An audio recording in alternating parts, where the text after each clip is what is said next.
North Korea economy still growing despite sanctions as Kim Jong-un prepares for war. The North Korean claims his nation's economy remains on track for sustained growth despite increased pressure from international sanctions. Kim Jong, head of an economic research center affiliated with the North's Academy of Social Sciences, said, "The North Korean economy is steadily taking the path towards improvement, rather than deterioration, thanks to various measures to enhance its economic independence." The scholar also praised Kim Jong-un's policies of localization and normalization of industry as he downplayed the impact that UN sanctions are having on North Korea's economy.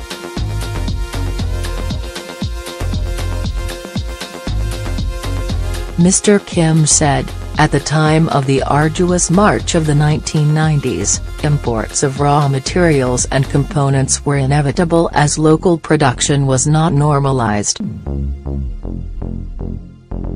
Today, however, localization is in full swing and is normalizing the abnormality." The UN Security Council passed tough sanctions against the dictator-run state last month following its test of an intercontinental ballistic missile on November 29. The sanctions are expected to cut North Korea's foreign currency revenue from exports by approximately £185 million ($250 million) a year.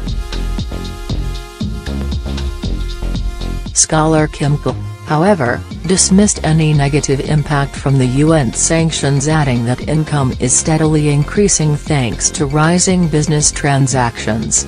Mr. Kim said, "Under the socialist responsible management system, enterprises conclude and implement mutual contracts.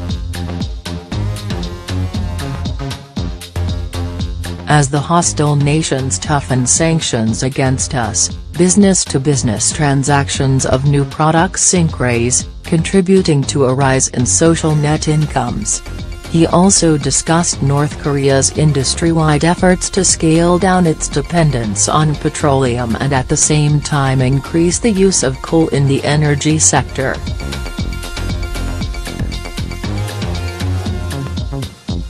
In his New Year address, dictator Kim Jong-un called for economic self-reliance and independence because of the toughened sanctions.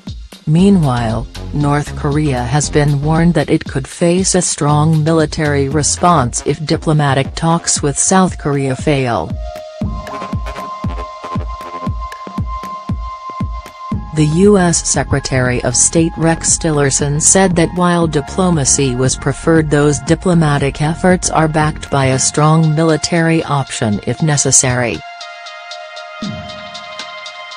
Mr. Tillerson's chilling warning comes after Donald Trump hit back at Kim Jong-un, saying, "I too have a nuclear button, but it is a much bigger and more powerful one than his, and my button works."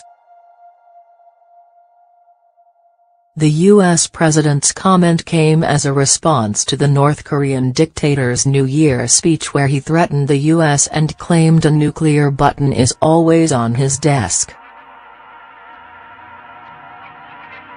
The despotic leader also said Pyongyang was open to talks with South Korea, which have now been scheduled for next Tuesday. But Mr. Tillerson has warned that if denuclearization talks fail with the U.S. and its South Korean ally, that strong military options are available. The U.S. Secretary of State said, "I think the rhetoric that North Korea understands is that while it is our objective, and the president's been very clear, to achieve a denuclearization through diplomatic efforts, those diplomatic efforts are backed by a strong military option if necessary. That is not the first choice, and the president's been clear that's not his first choice," but it is important that North Koreans as well as other regional players understand how high the stakes are, in an effort to ensure our diplomatic efforts are fully supported. The North Koreans have to understand that the penalties to them will continue and will only grow more severe in terms of sanctions actions and other actions until they do get on a pathway to achieve that objective that the entire world hopes to achieve.